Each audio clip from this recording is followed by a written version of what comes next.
Assalamualaikum warahmatullahi wabarakatuh. Saya Muhammad Faris dari kelas 12 IPS 4 akan menjelaskan tentang sejarah Pertempuran Surabaya.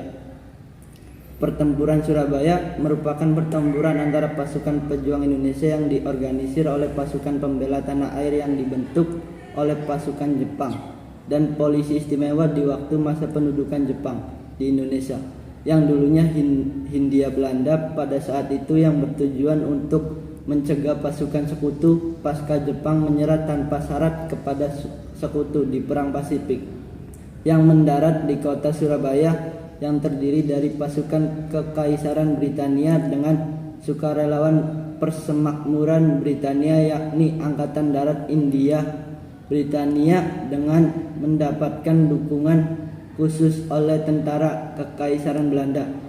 Puncaknya terjadi pada tanggal 10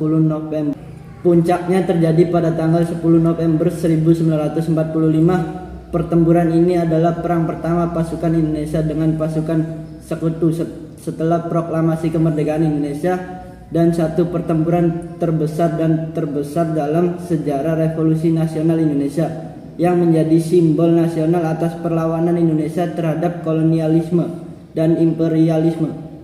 Usai pertempuran ini, dukungan rakyat Indonesia dan dunia internasional terhadap perjuangan kemerdekaan Indonesia semakin kuat.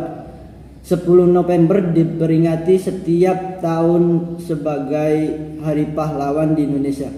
Ketika pasukan Britania mendarat pada akhir Oktober 1945, Surabaya digambarkan sebagai benteng bersatu yang kuat. Pertempuran pecah pada 30 Oktober setelah komandan pasukan Britania, Brigadir Malabi, tewas dalam baku tembak. Britania melakukan serangan balasan punitif pada 10 November dengan bantuan pesawat tempur. Pasukan kolonial merebut sebagian besar kota dalam 3 hari.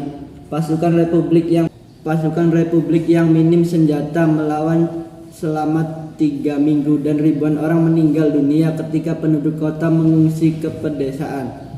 Meskipun kalah dan kehilangan anggota dan persenjataan, pertempuran yang dilancarkan pasukan Republik membangkitkan semangat bangsa Indonesia untuk memperjuangkan kemerdekaan dan menarik perhatian internasional.